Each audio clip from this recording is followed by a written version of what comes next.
Good evening, everyone. Welcome to today's webinar, where we will discuss one of the most geopolitical hotspot in the world, the South China Sea, and explore India's stake in this region. We, the Geojuristoday, are your host for this session, and we'll discuss about various things related to the region, for which we have invited retired Wing Commander Mr. Praful Bakshi sir and his expertise on the matter. A general overview of this webinar would consist of the strategic importance of South China Sea, the rising tensions in the Asia Pacific region, India's leadership role in it, the proposed Asia Pacific Union, areas of cooperation, economic and social harmony, and some historical precedents of the region. Over to you, Srijan. So, a very good afternoon to everyone. Today we have amongst us retired Wing Commander Praful Bakshi sir, an ex-NDA, who was commissioned as a fighter pilot in the year 1968 and took part in the 1971 Indo-Pak War. He has served as an aircraft accident investigator, an expert in international humanitarian laws, and also conducts IHL training for the three defense services of India, along with the paramilitary forces and most of the state police forces. He's also the official defense security expert for media, electronic, and print, and a renowned defense analyst, seen often on television in renowned news channels. We welcome you, sir. Now, I would Thank like to you. hand over the floor to Honorable Praful Bakshi, sir, to share his expertise on the topic. Thank you very much. Can I call you Srijan? What the full name is? So it's Srijan Sahai. Srijan. Srijan, thank you very much for taking this effort. Very well brought up. You introduced the subject that we are talking now in terms of South China Sea, yes. But more than that, we are talking about all the countries which are around South China Sea and Asia Pacific zone. When I say Asia Pacific zone, it means right from the Asian region. You can start from Persian Gulf, down into Arabian Sea, down into Bay of Bengal, right across Malacca Strait, touch Indonesia, turn left Australia, to Japan, Taiwan, China, all that area. That is, and it is adjoining to Pacific area. What has happened of late is that this area has become extremely important for us. Why it has become important for us? Because most 80% of the world trade passes through Malacca Strait. 60% of the oil of the entire world passes through that.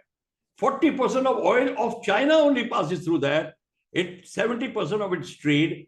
And India, Indonesia, Australia, every country's maximum economy depends upon this area. So China has started staking claim on various areas.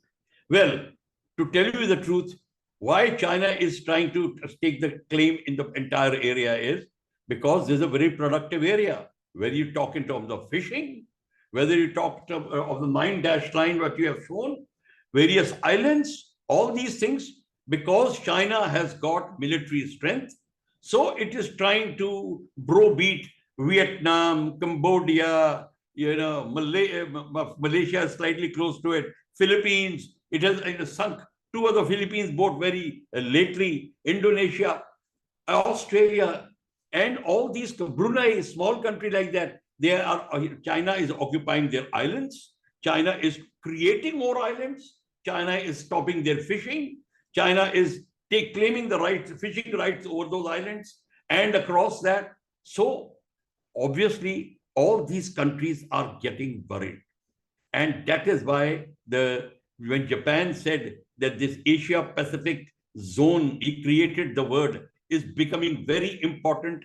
And then late Prime Minister Shinzo Abe, the Japanese Prime Minister, himself said that all these countries now must collectively face not only the threat, but also development. If all these countries join up, because as I told you, the maximum trade, the maximum shipping is going through that Malacca Strait. So they have said, he has clearly said that India must take the lead of these countries.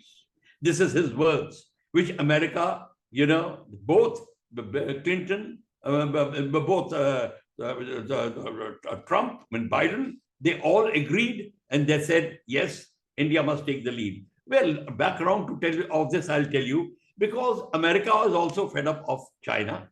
It's not fed up of China. It does a lot of trade, but China is a constant threat to America because all these countries, whether it's South Korea, whether it's Vietnam, whether it is Taiwan, they are all allies of America.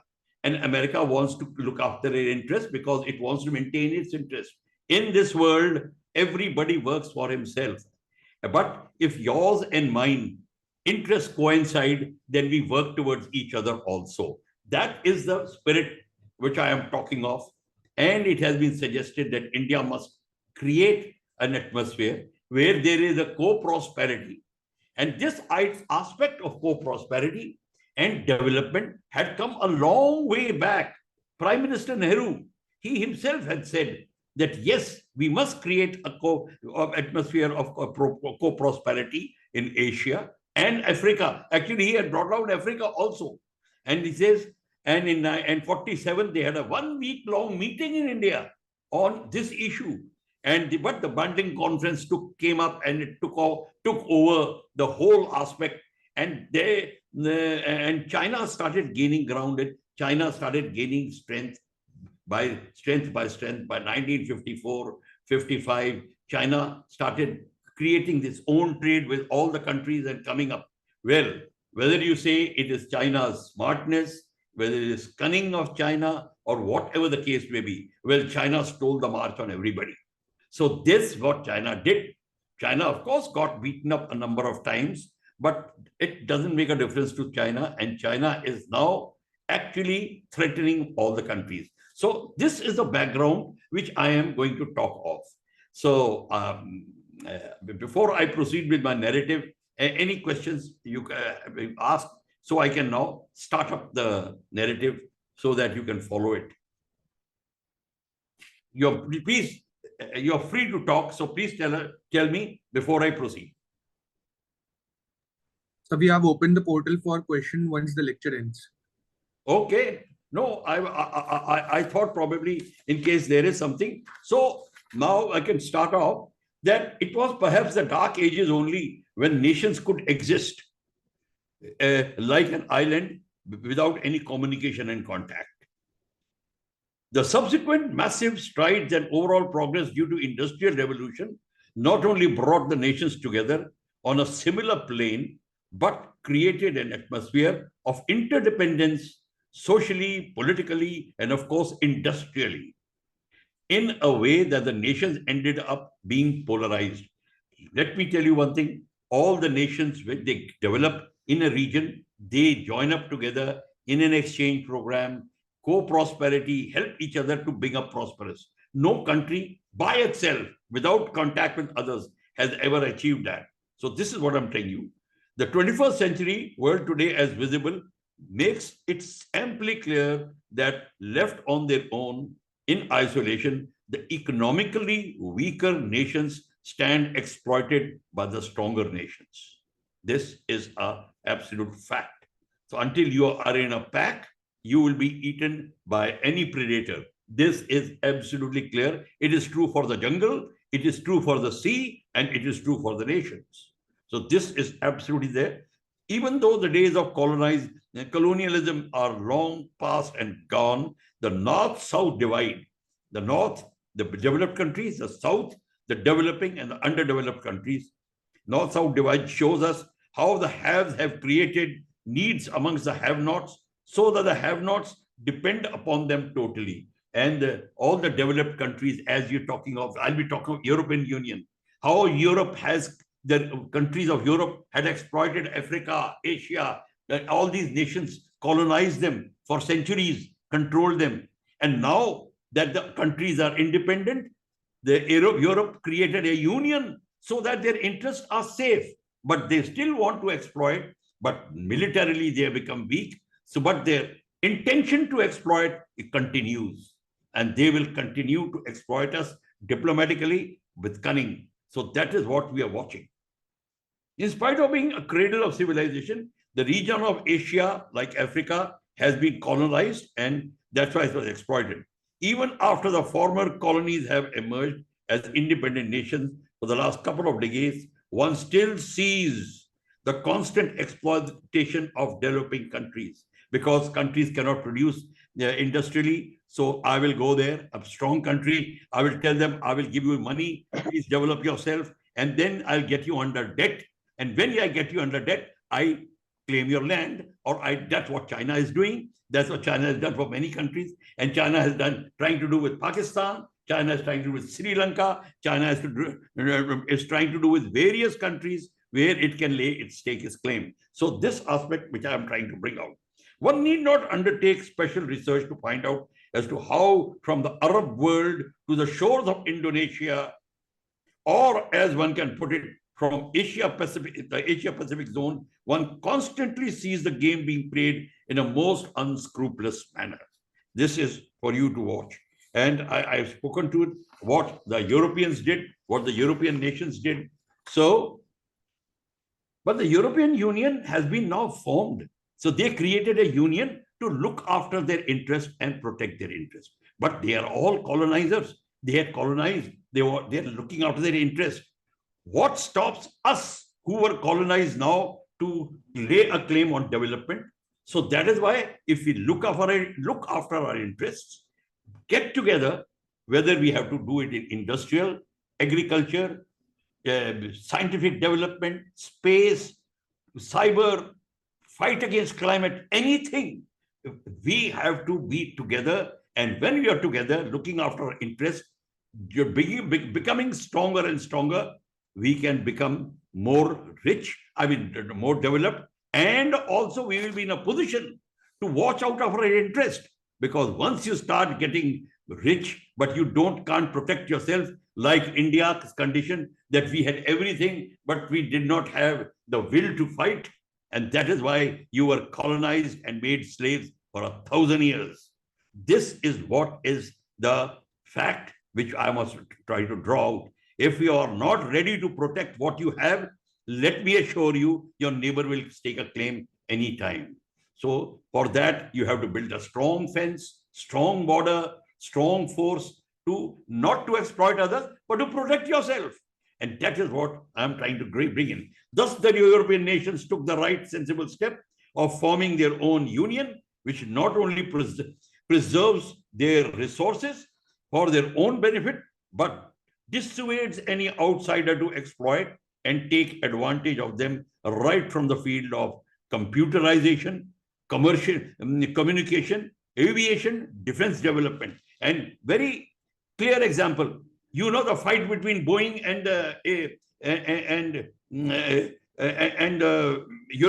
Airbus of Europe.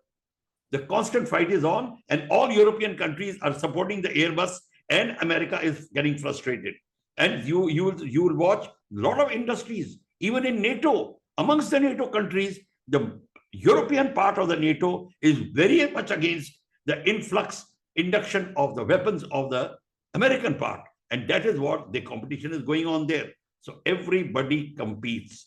Let me tell you at this juncture, my friends, all the conflicts in the world have taken place for two main reasons, Zar and Zameen.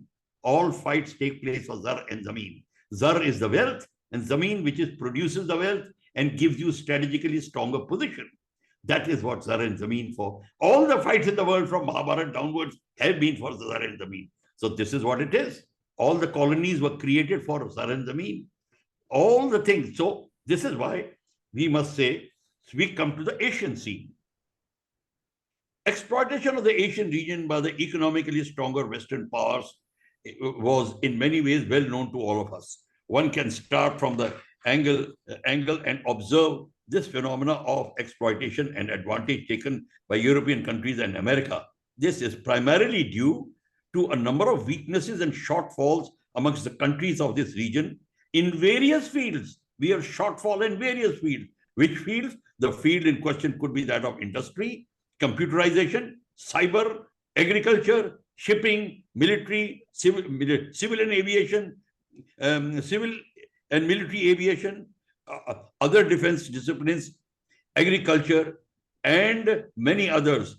The weakness in defense being the most obvious, which you can see, which plays a very important role in creating a strong foreign policy. If you are weak in defense, I assure you, you will be always getting beaten. You'll always be giving away your land. You'll always trying to negotiate. You'll always trying to apologize. And that is what it is. You just open your history and see the condition. You just make India your example and see we're all, when we are militarily weak, what happened to us. If you cannot protect your industry, you cannot protect your people, your women, your children, or your resources, you are gone. And this is what happened to us. One need not go into the mechanics of these interference, but one can clearly make out as to how foreign involvements lead to serious security imbalances and leading to suspicion, tension, and finally confrontation. So the interference not only creates, an arms race. When the other countries start interfering to help you out, make you militarily strong, it starts an arm race. Once it starts an arm race, you are already started now on the back foot. You are borrowing money. You have bought a couple of aircraft. You start thinking you are becoming very strong. You borrow your weapon systems. You buy everything. You must understand in 1962 why the India lost the war, because we were making nothing. When you make nothing, I assure you, you will achieve nothing. You will only lose. Even till Kargil war, we were trying to borrow. We were not making our artillery shells. We were buying it at the rate of gold from outside. So it is good that Pakistan was our enemy and we won the war in a couple of days. Had it gone for a year or a year and a half, you would have come to know what would have happened. Let me tell you, gentlemen, this war is a very serious business, and war can only be fought if you're industrially strong. You can only be industrially strong if your basic industry is strong. You're making everything. If you're not making anything and depending on somebody else, when the time comes, that man will say, sorry, sir, supply over. Now you have to pay more, 20 times, 100 times, and this is what happens. So this exploitation can also be done through other means, other economic means, but there is one important mean is that diplomatic and cartographic mean, which the exploitation is done of various countries. I'm giving you this example, my friends, for you to understand why the topic is so important. And I'm going to bring you back in the vast region of Arabia if it was not rich in oil and other minerals, the major cartographic changes carried out by Great Britain and France resulting in creation of new countries would not have been there. If you notice, Middle East, all the lines are so straight. How they are straight? Because they were manipulated. And the winning European countries had manipulated the entire area. Turkey becoming the successor of state of Ottoman Empire. Lebanon separating from Syria, both put under French rule till end of World War II. Mesopotamia, that is Iraqi territory made up of Mosul, Basra, and Baghdad, after the Second World War, were united as one country under British colonial rule for their own good. Palestine was put under British rule. Jordan was carved out of it. Straight lines. FCC. Georgia and Armenia were given international recognition. Great Britain became the dominant force in Persia, outmaneuvering Russia. And in Arabia, in 1932, many of the region's dependencies were combined to create Saudi Arabia, Yemen, Oman, Muscat, and along with states that would subsequently form and make UAE. Now you will ask me, why are you telling us all this? What I'm trying to tell you, had there been a union amongst these countries, Europe could not even have stepped inside. This is what I'm trying to tell you. But nobody could think about union because everybody was fighting with each other. I am better than you.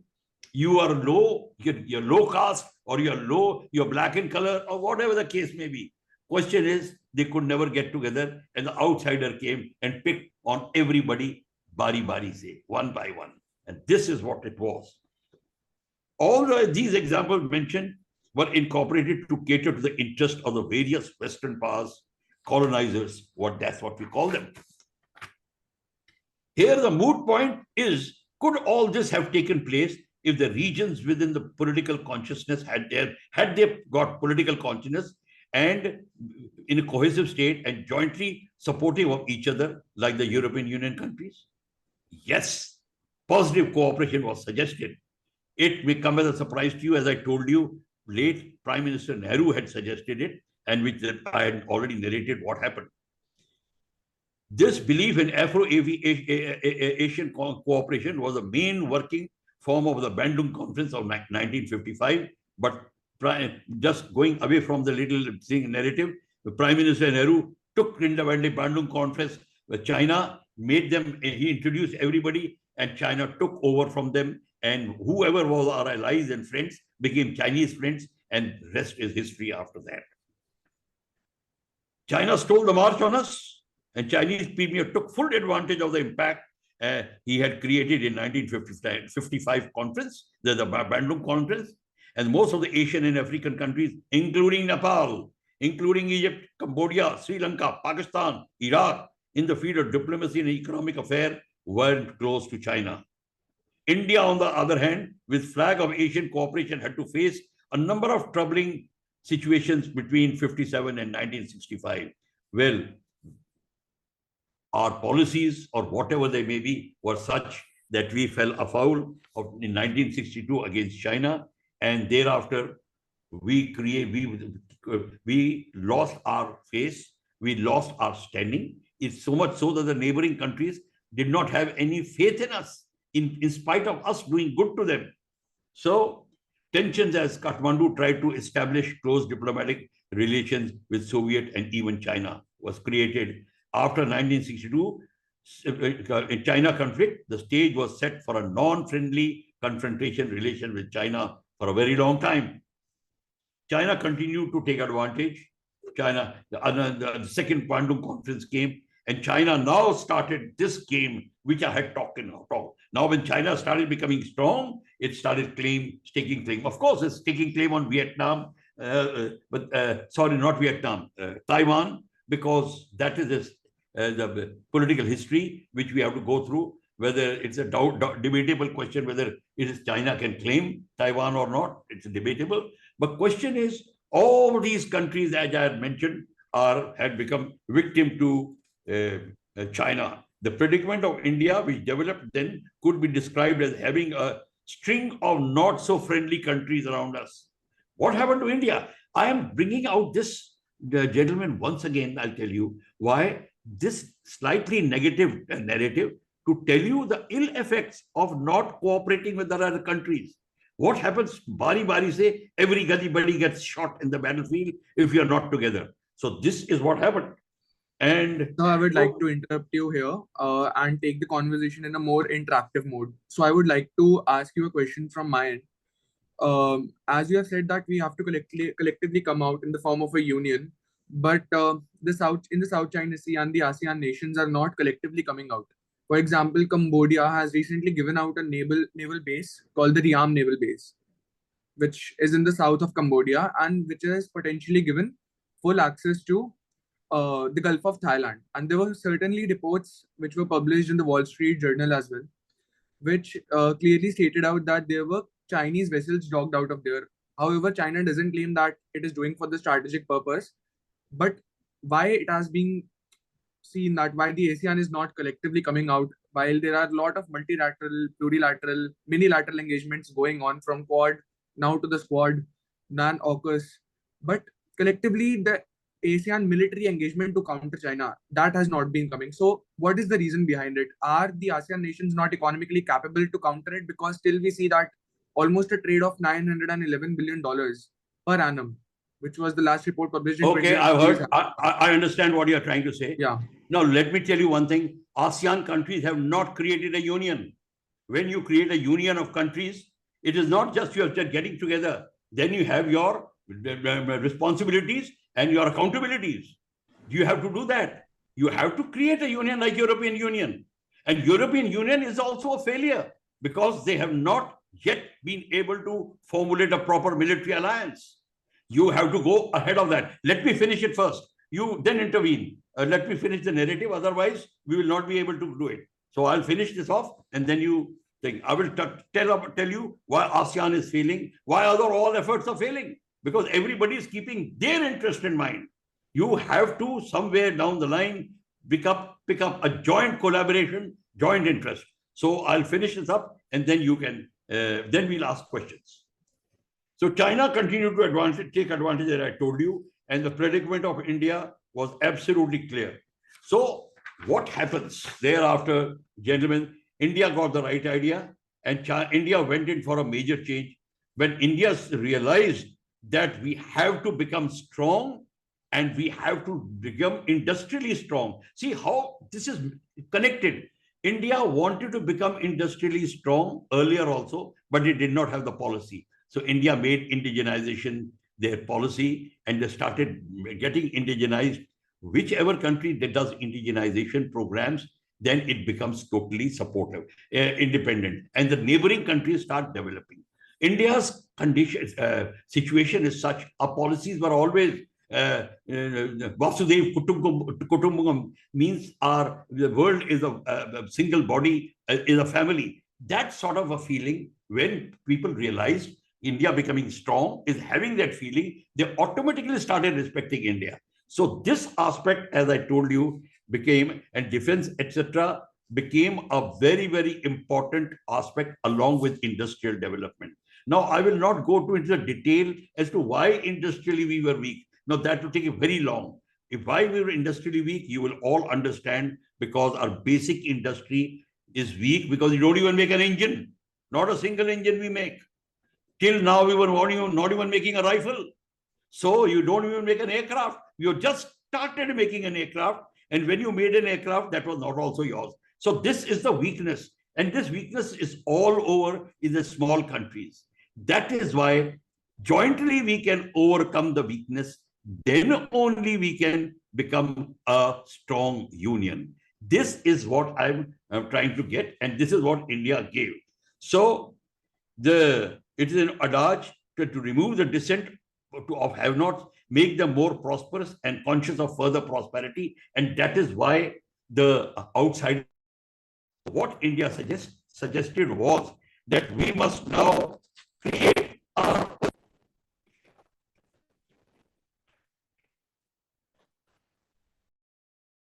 told us. You can hear me? You can hear me? Can you hear me? Now you're audible, sir. Now you're audible. Okay. So this is a very reason why nations undertake like joint exercise, Quad, etc. Joint exercise, military exercise is all very good. But let me tell you one thing, gentlemen, this will become a very big farce. If your capability is not there, you only polish up your weapons and go into marching order and like Republic Day parade and do that. That does not do. You really have to become capable. And that is what the question is. And this move by European Union countries is effectively keeping out the American defense industry, as I had told you. So European have become strong, and now India has started becoming strong because we have started changing our policies. And when we are changing our policies, you will notice that our overtures, diplomatic overtures, are being now respected. Nepal is now respecting us, though still there is a lot of problem with Nepal. Because our diplomatic and political problems were there, and rise of radical forces also played a very help. So these are the problems which were coming up: radical forces, religious conversions, so many other things which are coming up, which were not akin to progress and making a problem for us. Joint military stand. Yes, we all talk of joint military stand, but you can only take joint military stand when you have a proper military. If you don't have a proper military, your joint military stand does not come to any result. So this aspect was there. Case of Iraq. If all the countries in Iraq and around had been close to each other, then America could not have attacked. That is what is this. This is what I'm trying to tell you. Okay? So now, in the case of South China Sea, China is becoming strong, but China has realized that America is also bringing in Quad. India is becoming a member of Quad. all the countries are becoming, and China has also created an aggressive behavior against India, whether Ladakh or whether it is Coco Island, right down towards Sri Lanka, or Kechovitu Island, where they started taking interest. Maldives, they are occupied completely. All 180 islands of Maldives now are coming under Chinese influence. Gwadar, and they have eyes on Chabar. Chabar is an Iranian venture with India, which China is trying to interfere. All these problems which I'm trying to tell you are coming in. So India and regional countries have to wake up to the Chinese design. And that is why, along with the aggression, so the world reaction to Chinese action is known to all. The Western world, especially the United States and NATO partners, have called for a formation of Quad. But Quad is very good to keep China at bay. But once Quad comes, then they will try to take over our interests. That we have to be very careful. And as I told you, India's name was suggested by late Japanese Prime Minister. Very good. What will be the joint benefits if we all get together? That we must ask. First thing is, if all countries start getting together, then you can jointly fight the climate, the effects of climate change. Because in the COP27 and the next COP also, it has been said that the major countries are exploiting us financially, putting us under the carbon disadvantage, and they're carrying out a lot of activities which are not suitable to us. But if we are jointly supportive of each other, then we cannot be exploited even in the climate change. Then navies and the coast guards of all our countries can get together for joint patrolling against piracy, anti-piracy. And this is what you saw very clearly, how India has now trying to stop the piracy in the Persian Gulf and everywhere. We have rescued our sailors, our Indians and foreigners. Our naval ships have started going because we have started becoming stronger, and other countries have started supporting us, opening the port for us. So this is where it is. Counter-terrorism operations can be only fought jointly. Otherwise, you cannot, until and unless we are joint, because terrorism has no border, and they are beyond religion even. So they can go anywhere, whoever welcomes them. And if we are not jointly working together, terrorism will always take advantage of us. And Syria is an example. If we are jointly working together, we can overcome. Syria will overcome everywhere. And if you are joined, your Asian rail system, the supposed project of intercontinental project of India's rail, air, and sea project going up to Europe can work wonders if we allow it to happen. Yes, there are wars going on in between. There's a war in Gaza. There's things coming up. They will keep coming up because everybody is watching India. Let me tell you one thing, and they will not let it happen.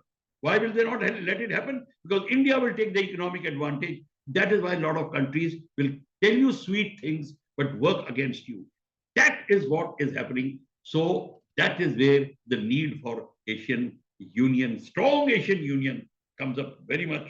And rail and road development into Northeast and far east, into Malaysia, to Philippines, to Vietnam and beyond island. The projects are already started, and China is not liking it.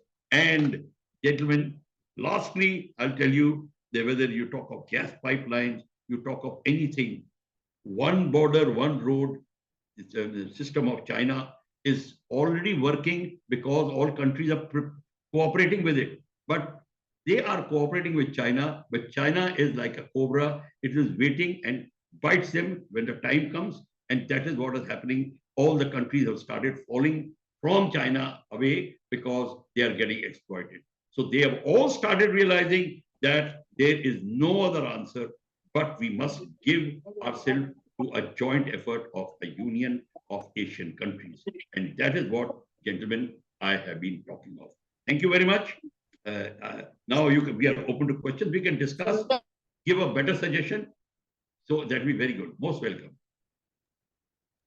The portal is now open for an interactive session. So if anyone is having any queries or any questions, then you may ask and unmute yourself.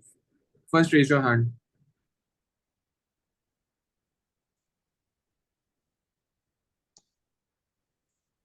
Yeah, go ahead, Ronjit. Sir, so my question essentially revolves around the 9 and 11 dash lines. So primarily the conflict is between the Taiwan controlled government and the Chinese central government. Now, do you really think that Taiwan can actually achieve something in the region instead of just trying to piss China off by making this decision of claiming more lands than they are? Taiwan cannot make much difference to China left on its own. That is what the every country is getting worried about.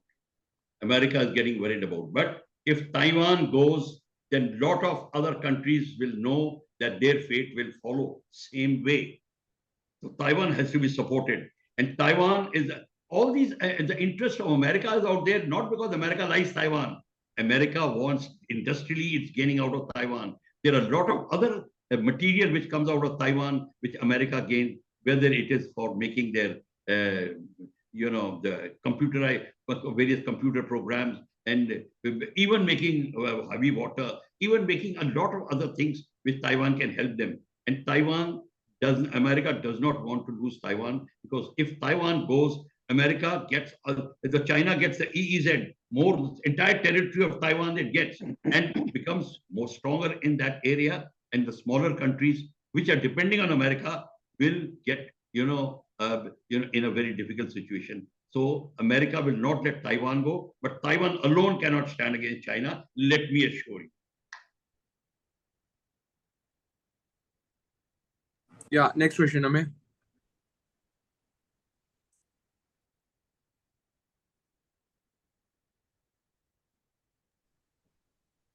Hello, Amey. Am I audible? Yeah, now you're audible. Hello? Yeah. Hello, sir.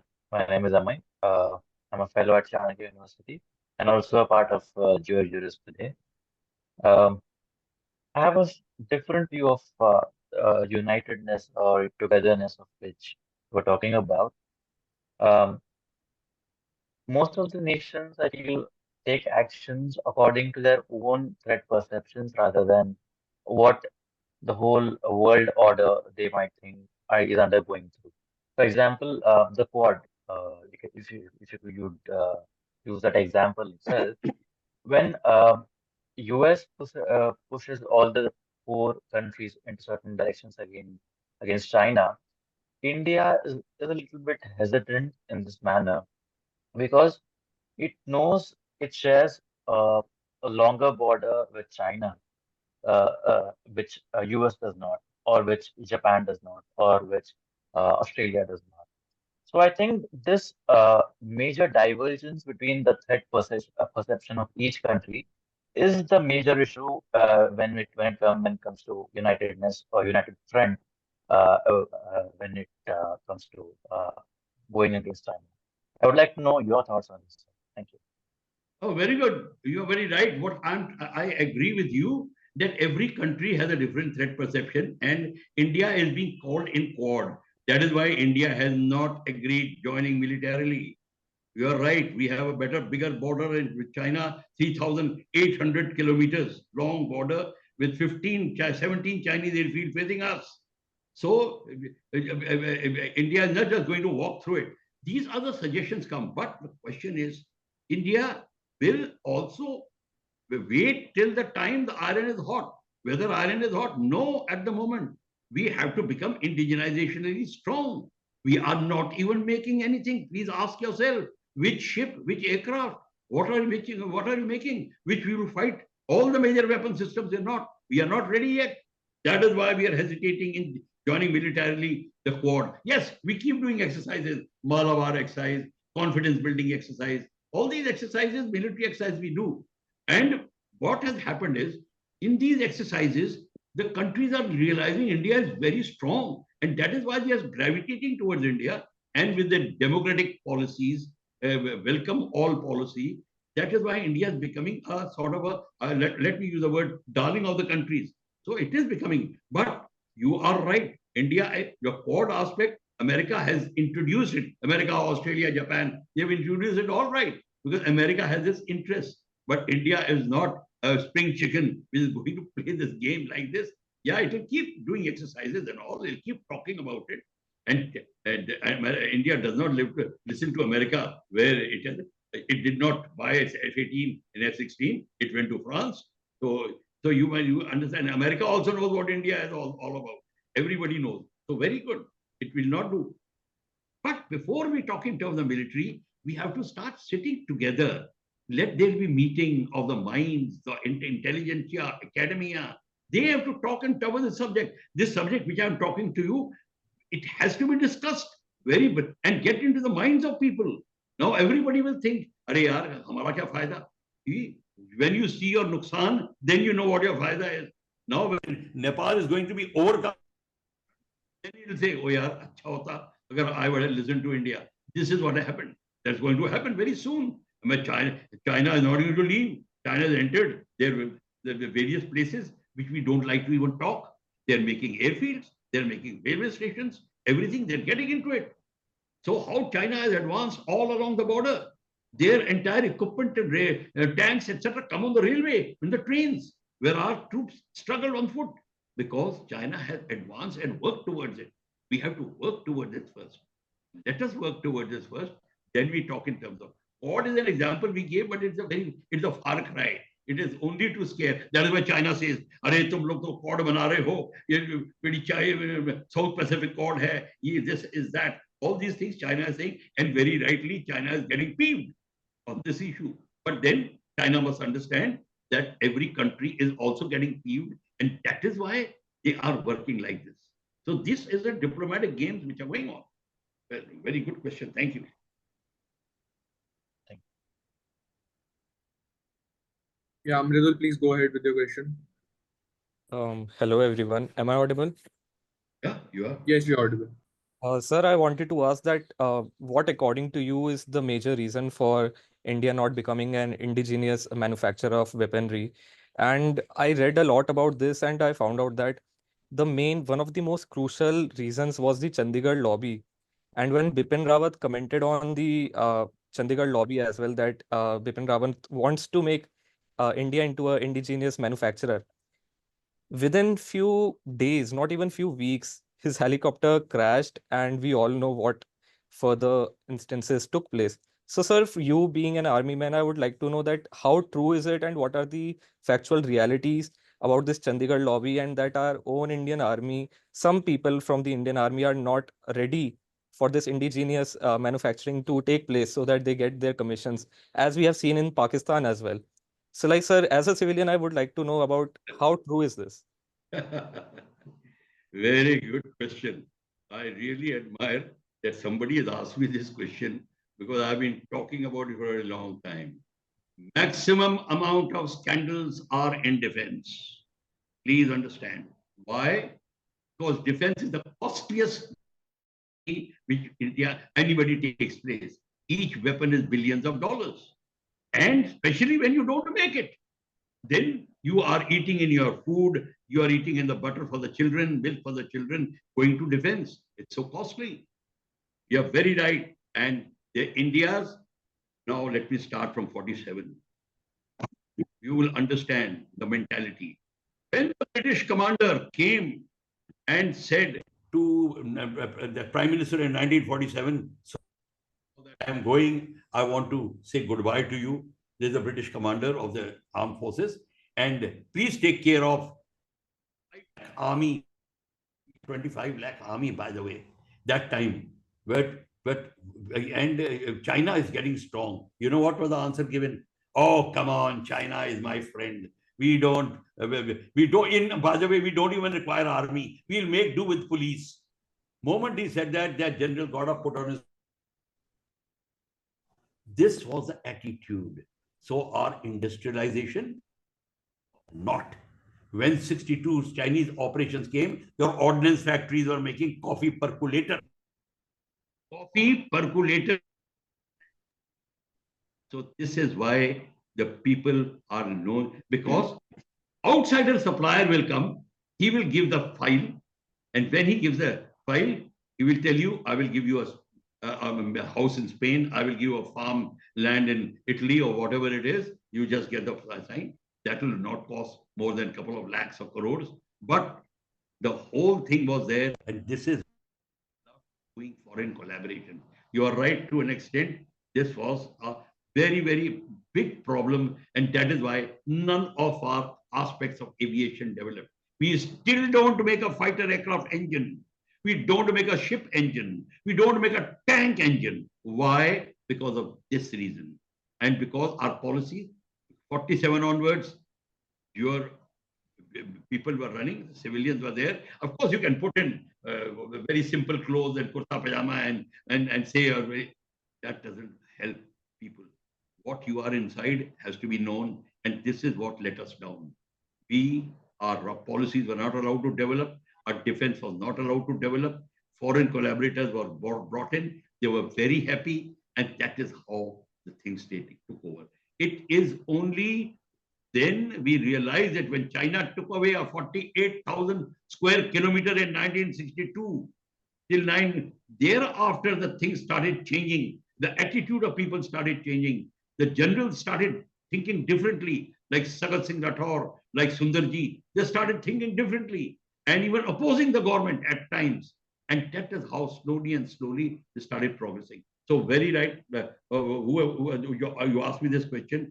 You are very right. We are very far, still far, but this present government is making a great change. But better late than never, I know. But still, when you start your race like this, you still have to gain some ground. Will take 7 to 8 years more to get somewhere even at war footing. Otherwise, 15 years to 20 years. But in war footing, 7 to 8 years, you can come at par. China has 200 squadrons when you have only 31 squadrons.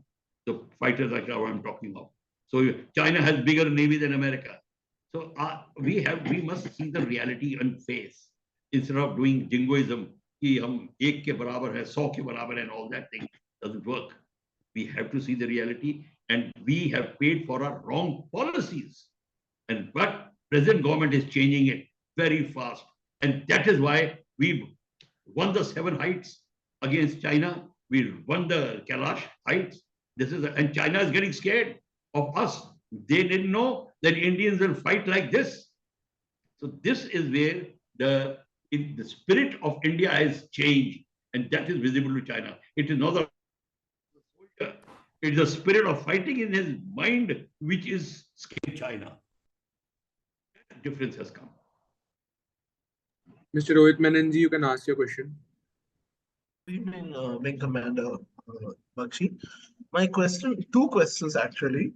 There is from my source, I have found out that China started the robotic revolution. So, however strong our morale is of the Indian Army and how much of an experience we have, if they send robots to fight across the border, it will be a hard fight. I want to know more about that. My second question is quantum computing. So, USA is predicting that China will have time till 2030 to complete research on quantum computing, which means that they will be able to decode conversations happening between leaders, and missiles can be sent back to the origin of release and all of that. So I would like to know more from a person who comes from the field. Thank you very much. When you're talking in terms of robotic war, yes, robots make a difference, but they make a difference in tactical area only. They don't make a difference to give you victory, because robots are there for one reason, where you can save your manpower and carry the robo. The robo can go and lay mines for you. Robo can go and sort of carry out limited attack, in the sense sit down there, open machine gun. But robo does not have that intelligence.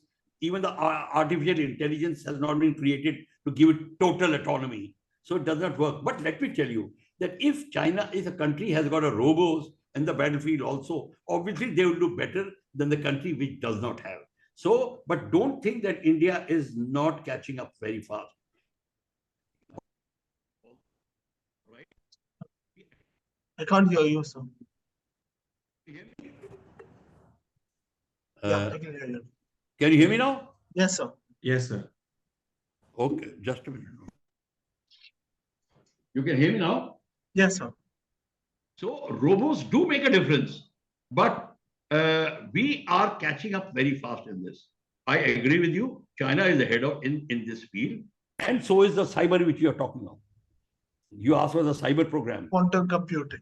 Computer. What is cyber? Cyber is basically when you take the control of an entire computer system of the enemy.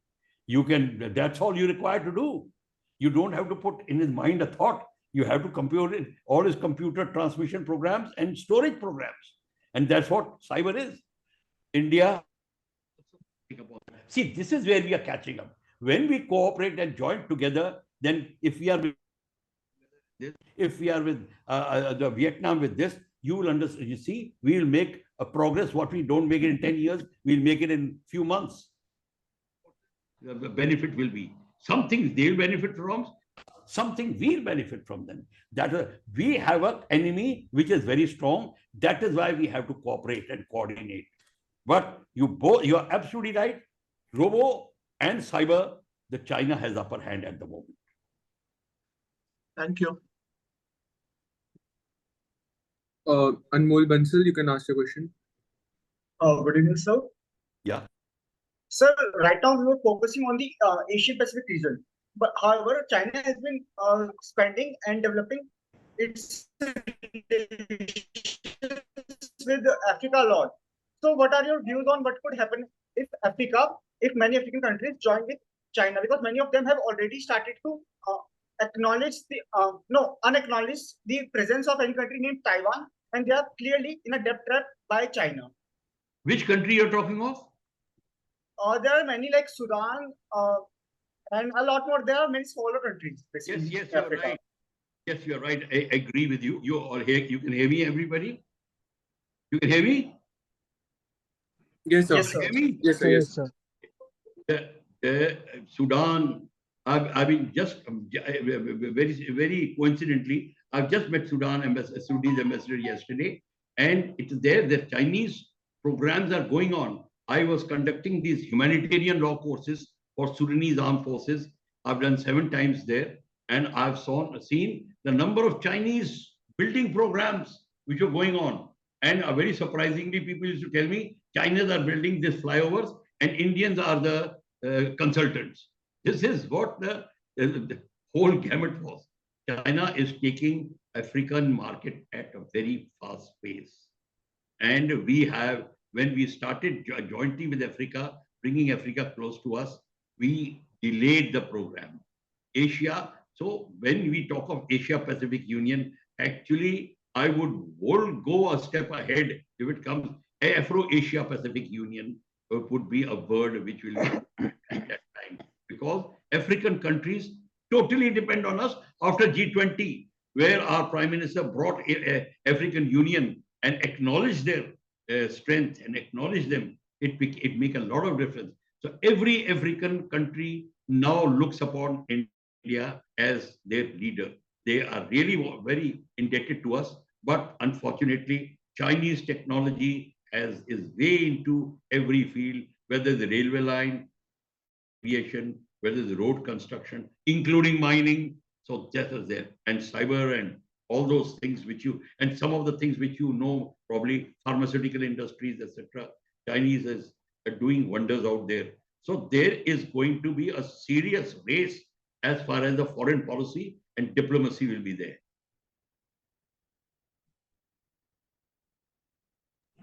Any further questions? Yes, Dr. Ashtadlaji, you can ask your question. Please unmute yourself. Commodore Saab, this is Dr. Y.P. Chawla. I'm calling from Sydney at the moment. You have raised a very valid point of war is a serious business. But I want to analyze one thing. Today, we are actually on global warring.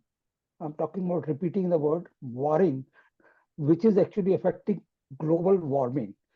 Each and every missile fired, each and every fighter jet that is taking off is destroying our global climate, which is, affecting everything. But do we continue with that? Yes, we have to strengthen our, arm strength, ammunition strength, But then today, our Indian foreign policy, which is actually a soft power, is overtaking the hard power. That means against the wars. Today, whatever China has done in our neighborhood islands, we have been able to win over by our soft power. So I compliment you for this. But then I also want to share that India change policy has brought up the startups. In fact, only 3-4 days back, there was a program that one of the startup has developed Agni Ban, which takes up uh, missile load of 700 kgs, goes about 100 kilometers above. Yes, we are working on it. And if we sit down together in Asia Pacific and all, yes, it's a first step, Asia and Pacific, and then we can go on to Africa. So I compliment you for all this. Thank you very much. Thank you very much, Chawla Saab. I'm actually very happy to see you. And ladies and gentlemen, Chawla Saab is a part of the Asia Pacific Union. He is now controlling the entire Pacific zone, and he is very active there in Australia and New Zealand. And the entire Asia Pacific Union is indebted to him for his hard work out there. And his point, which he has brought out, is absolutely wonderful. But we can assure you, Chawla Saab, that this aspect of heating, the climate, the global warming, yes, it's an international phenomena, but this is what had happened, that until we are together, each country will not be able to solve this problem, but collectively be able to solve the problem, and exploitation within this game, that also we'll be able to solve. So thank you very much, Chawla Saab.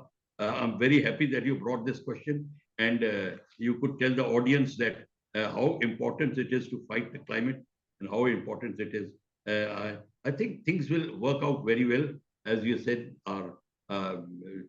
when we fire our missiles, when we fire our weapons, this thing makes a lot of difference. And let me tell you one thing, there is a very important department in the armed forces study group which looks after environment and maximum development of environment contribution is going to from the armed forces, whether it is ground environment or air environment, the total, including bird, everything. Not only this, I will just go one step further. Even study of birds and the birds which get hit to the aircraft, how we can save them. Air Force is doing study on that.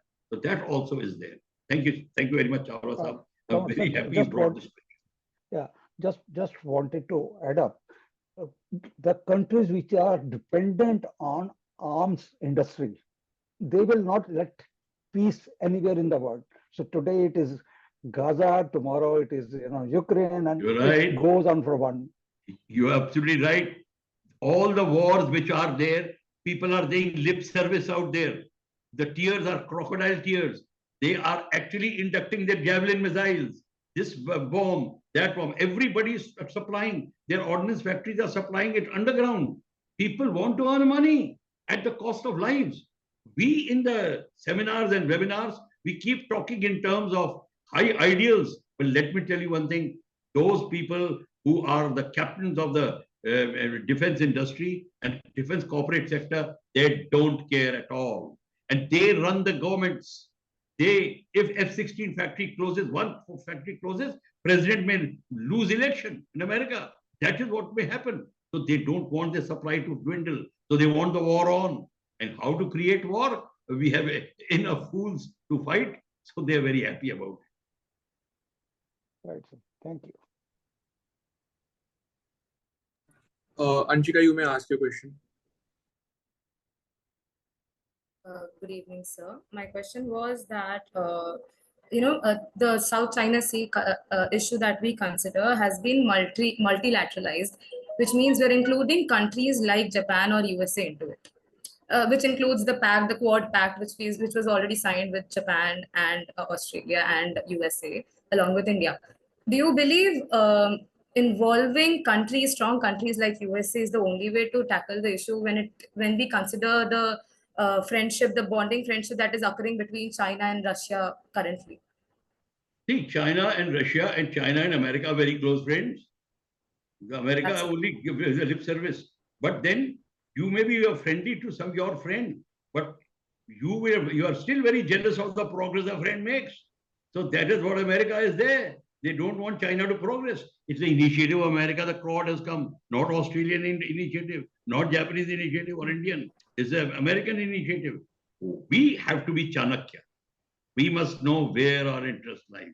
We must keep nodding. We must keep smiling, but must keep working towards our interest. So that's why we are not going militarily. We have joined the military. We'll say we'll take our time. Let us study it first. We do joint exercises. In joint exercise, you are selling your BrahMos missile, you're selling your Tejas. Why not? Very good. For a change. There was a policy in India. We are a peaceful country. Why should we make defense? We are Mahatma Gandhi and Gautam Buddha. That is what our people need to think. Till such time that China gave you such a very slap that suddenly you woke up. Then we said, what is this? And if you go and ask this question to Lord Krishna, that we don't want to make weapons, we don't want to fight, guess what will happen to you? He'll chuck you from the Mahabharata sea, Maidan, Kurukshetra, right into sea. This is what is going to happen. You have to protect your motherland. You have to protect your mothers and sisters and daughters and children. And for that, you have to fight. And for that, you have to make weapons. That is true. But fight right. Fight for the good cause. That is also what I teach in humanitarian laws. In Sudan, I used to teach that. Fight for a cause. Night. You don't have to just go and killing everybody. So that we have to have proper command and control. That is also a part of the game. Thank you, sir. Does anyone have any further questions? Sir, I myself have to ask a question to you regarding the involvement of United States in itself more engaging this issue worldwide and highlighting this prominent area to China's attention itself.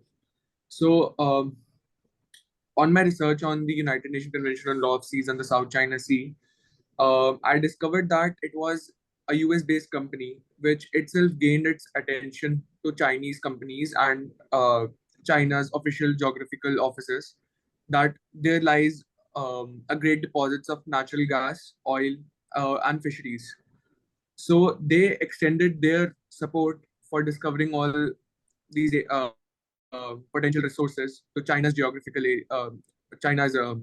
offices, and later on, China now claimed that this is a part of their historical claims, and this 9-line was formed afterwards. After USA prompted China that you should now discover natural gas, fisheries, and other resources which are potentially rich in South China Sea. So, sir, what's your say in it? As itself, West is always potentially aggravating an issue and then finding a solution towards it. I agree with you that the 9-line, the question is how the origin is there. And China did take the help of technical help and the survey help, even the satellite study of America in this. Yes, it did that. But China is smart. But so did America earn money out of that. But then America is America. You don't think America is Mahatma Gandhi or something like that. America is looking after its interest. So it was taking care of its interest. China was taking care of their interest till such time the cat came out of the bag. Now the cat is out of the bag. Now academics like you, professors, etc., are discussing this problem. But what difference will it make to both of them? They will nothing. It makes no difference to them. What difference did it make to in Vietnam? What America did? They use Agent Orange. What difference does it make? It makes no difference. You have to change, help yourself. Vietnam should have been saved by the neighboring countries. Otherwise, that thing wouldn't have happened. You're absolutely right. China, what no thing? Israel was helping Iran at one time when Iran and Iraq were fighting. Israelis technicians were upgrading their missiles, upgrading their fighter aircraft without actually taking part in the fight. They were giving them everything. So, and now they're fighting. So tomorrow what happens, nobody knows. You know, you only cater for your immediate interest. And immediate interest of America and China coincided at that time. Still, they are very interested in each other, yet they oppose each other because America has to play a bigger game. So, absolutely right. This is bitter truth. We have to. Right, sir.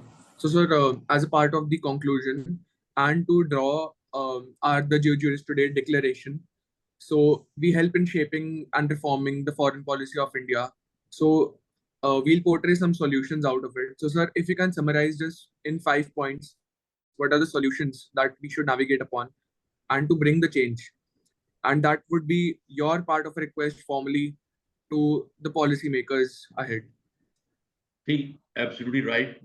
Thank you very much. When we are talking in terms of Asia Pacific Union, now that is, we are talking, you, me, and other people. Is Indian government talking? Is Malaysian government talking? Is Korean government talking? We have to make we first form a body which will make the theory, which will make the basic line. What we have done, we have created Asia Pacific Union. I was also a president of that for 3 years, and now I am a patron for that. They are working towards getting the government interest into this. Government is showing a lot of interest, and we are trying to highlight this through our seminars and discussions with august people like you who are helping us out to bring this point up, where countries have started agreeing. The ambassador of Syria, ambassador of Egypt, ambassadors of Nepal and Malaysia, Bangladesh, they all agreed. We have met with them. But until and unless we create a policy, the first step will be that joint policies have to be created. Not joint, first policies have to be created that we should have. And then India must take the lead of approaching all countries that to formally create a union, have a first meeting for that, and then work out the modalities as to which all fields which will work. You will be surprised, every field from education, health, climate change, industrial development, aviation, everything will fall into this gamut.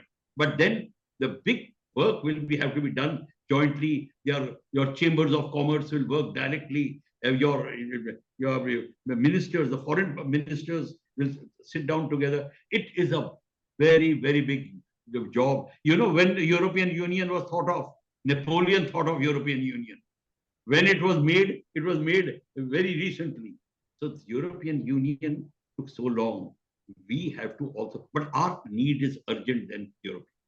I think we will not take that long, but yet the labor will be backbreaking. So once having formed small core groups, then we'll have to jointly work towards it, and we will then, with normal meetings, etc. I personally feel I don't have to be so pessimist. Something can come out within the next 15 years or so, if we work relentlessly towards. Thank you so much, sir. Ladies and gentlemen, it's a great honor to extend a heartfelt vote of thanks to Wing Commander Bakshi for his enlightened and thought-provoking presentation to the South China Sea and stakes for India. Your in-depth analysis and comprehensive solutions to counter China's aggressive maneuvers in the region have provided us with valuable insights. Your expertise and strategic perspectives have not only broadened our understanding, but have also paved the way for critical thinking on this vital issue. Thank you once again, sir, for your time, effort, and dedication to this webinar. Your contribution to this webinar is deeply appreciated, and we look forward to your continued guidance and support in the future. Thank you so much for joining in, sir. Congrats, Mr. Rudra Prakash. Thank you very much. Thank you very much. Everybody must say Jai Hind together. So that is what at least we must do as a tribute to our country. Jai Hind. Jai Hind. Jai Hind. Thank you so much, everyone, for joining. You all may leave. Thank you, sir. Okay. So kind of you.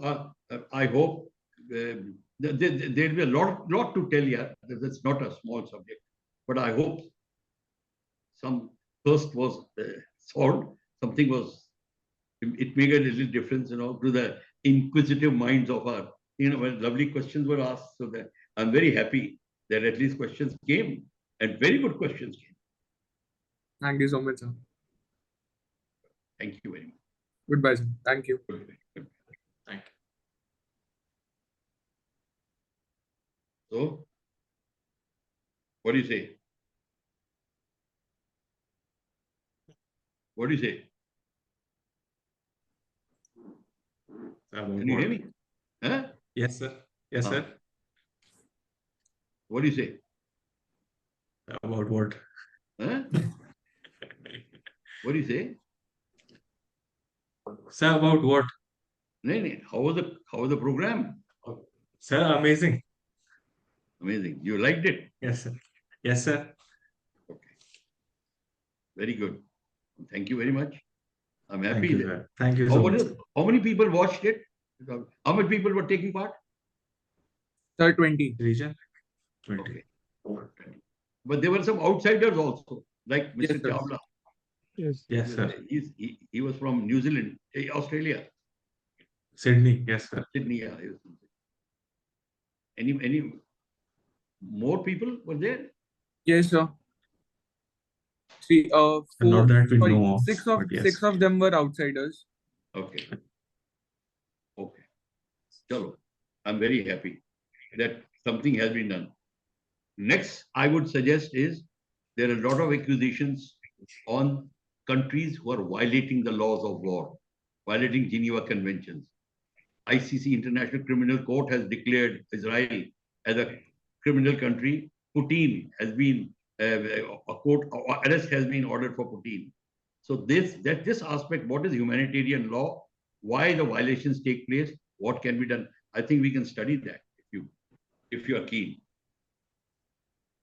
Sir, yes. And I'd like to say that we do that in the form of a podcast rather than a webinar.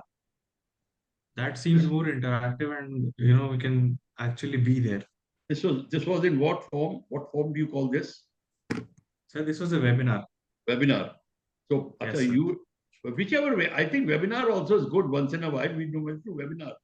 There's at least. Sir, it has been a long gap. That is why we decided to do a webinar in between. Okay. Otherwise, we would have been coming to you. No, come on, whatever, whichever way. No, I got quite impressed by this.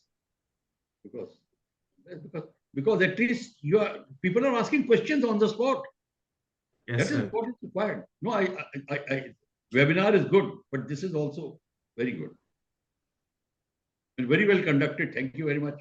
I'm quite impressed. Thank you so much, sir. This is a technology where I lack. So I get very impressed. No, sir, everything was perfect from your end. Your audio, video, everything was very clear during the webinar. No, I'm happy. I'm India as other technology is concerned. Right, sir. Okay, thank you. All right, sir. Bye, sir. Thank you. And God bless Jai you. Hind, sir. Thank you.